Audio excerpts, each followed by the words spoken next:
Assalamualaikum warahmatullahi wabarakatuh. Terima kasih atas kesempatannya. Selamat siang, Bapak Ibu peserta kegiatan pengabdian kepada masyarakat internasional 2. Berikut kami sampaikan kegiatan yang telah kami lakukan dengan judul Usaha Produksi Ikan yang didukung dengan Sistem Internet of Things dengan tim pelaksana Alan Novi Tompunu, Madiasta Anggana Rarasari, dan Ahlam Inayatullah, Politeknik Negeri Sriwijaya. Kenapa kita harus budidaya ikan?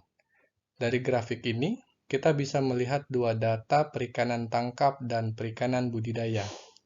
Menurut data perikanan dunia, hasil perikanan tangkap berwarna oranye dari tahun 1985 hingga 2015 mengalami stuck. Dimungkinkan pada data tahun 2020 juga tidak begitu signifikan. Berbeda dengan data perikanan budidaya, berwarna biru, setiap tahunnya mengalami kenaikan hingga tahun 2015 mencapai lebih dari 170 juta ton. Artinya, kegiatan budidaya ikan memiliki prospek usaha yang lebih cerah, lebih baik untuk melengkapi kebutuhan protein hewani. Pentingnya budidaya ikan memiliki manfaat yang besar, di antaranya menjadi sumber pendapatan. Usaha budidaya ikan lele yang relatif singkat dan biayanya yang kecil. Pemenuhan kebutuhan nutrisi. Kita ketahui protein ikan cukup baik untuk pertumbuhan.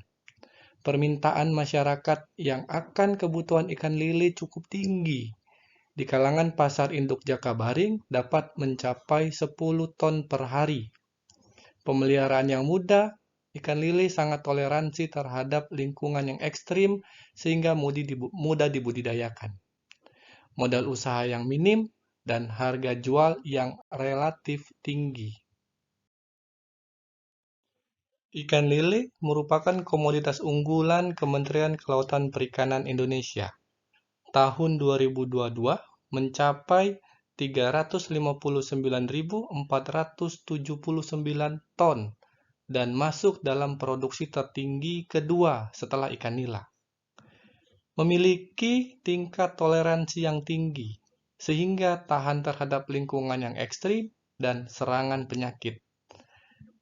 Yang selanjutnya, diminati semua kalangan, baik produk segar maupun produk olahan, seperti abon lele, kerupuk lele, nugget lele, dan produk lainnya. Segmentasi kegiatan budidaya ikan meliputi kegiatan pembenihan, pendederan, dan kegiatan pembesaran. Kegiatan pembenihan mencakup pemeliharaan induk, seleksi induk, pemijahan, penetasan telur, hingga pemeliharaan larva ikan. Kegiatan pendederan merupakan lanjutan kegiatan dari tahap pembenihan, yang mencakup pemeliharaan larva hingga mencapai ukuran juvenil, 10-12 cm. Dan yang ketiga, kegiatan pembesaran merupakan tahap akhir dari kegiatan budidaya, pemeliharaan ikan sampai mencakup ukuran konsumsi.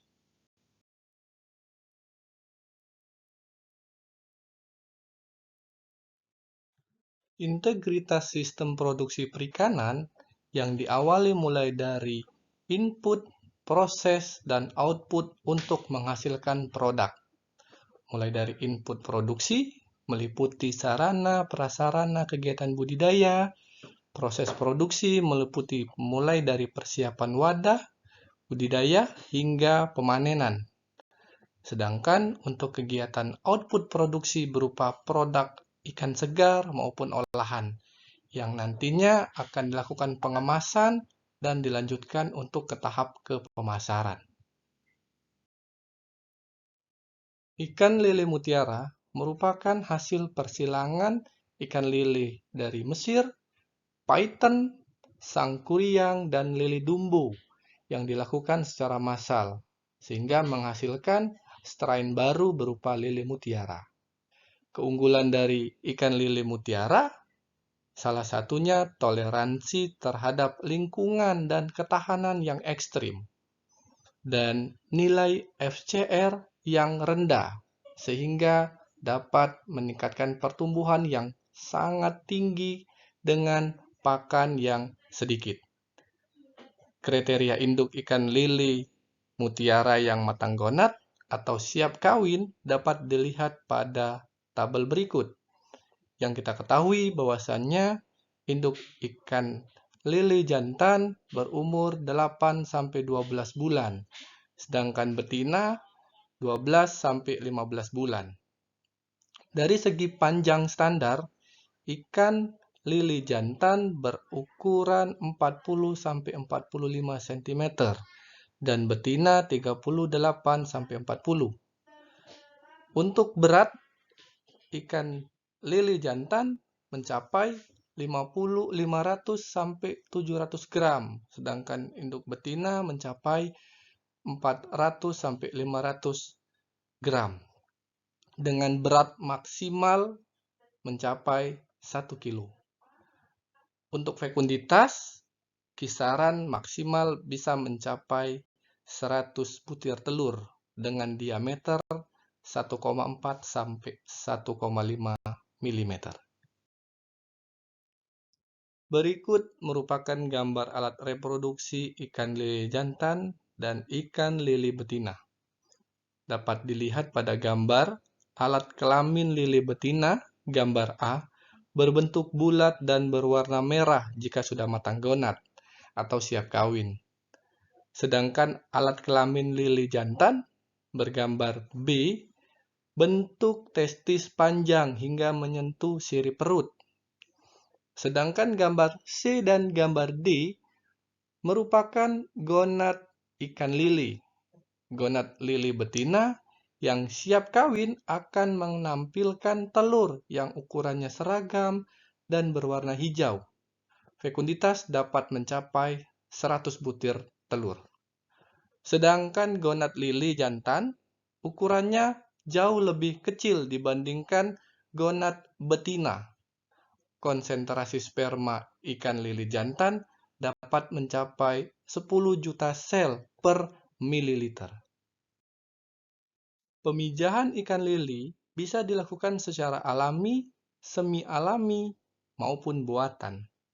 Untuk pemijahan semi alami dilakukan dengan penyuntikan hormon perangsang, bisa menggunakan Ovaprim untuk mempercepat kematangan gonat. Penyuntikan Ovaprim pada induk membentuk sudut 45 derajat pada bagian punggung ikan lili. Dosis Ovaprim yang digunakan sebanyak 0,3 ml per kilogram ikan. Setelah dilakukan penyuntikan, induk dimasukkan kembali ke dalam kolam pemijahan yang sudah dilengkapi substrat berupa kakaban sebagai penempelan telur ikan lili. Perbandingan induk jantan dan betina menyesuaikan ukuran ikan. Dapat dilakukan 1:1 atau 1:2 ikan lili jantan dan betina. Setelah dilakukan pemijahan, selanjutnya akan dilakukan penetasan telur. Telur yang sudah menempel pada kakaban akan dipindahkan ke dalam kolam lainnya atau akuarium sebagai wadah penetasan telur. Pada tebar telur bisa disesuaikan dengan jumlah telur, seperti telur yang mencapai 50.000 sampai 100.000 dapat ditebar dalam kolam 1x1 meter dengan pada tebar telur 100 sampai 150 butir telur. Selanjutnya, parameter yang harus diperhatikan dalam penetasan telur adalah kualitas air, terutama oksigen terlarut dan suhu. Oksigen terlarut harus sesuai dengan standarnya 3 ml per liter. Dengan suhu minimal 25-30 derajat Celcius dengan kadar keasaman air 6,5,8. Wadah penetasan telur bisa menggunakan kolam bak semen maupun akuarium. Berikut siklus hidup ikan lili, mulai dari induk dewasa yang nantinya akan melakukan pemijahan, menghasilkan telur, telur terbuahi oleh sperma, dilanjutkan perkembangan embrio, hingga lili menetas menjadi larva. Selanjutnya, pemeliharaan mulai dari larva, benih, juvenil, hingga mencapai ikan dewasa kembali. Untuk pakan yang diberikan pada awal atau larva bisa menggunakan kuning telur, mulai dari hari ketiga sampai hari kelima, dan juga bisa menggunakan artemia sebagai pakan komersil. Pemberian pakan sebanyak 4-5 kali sehari, atau pakan buatan mengikuti aturan pemberian sesuai kemasan. Jika sudah mencapai umur 10 hari, dapat dilanjutkan dengan pemberian cacing sutra atau tubifex dan pakan lainnya berupa dapnia.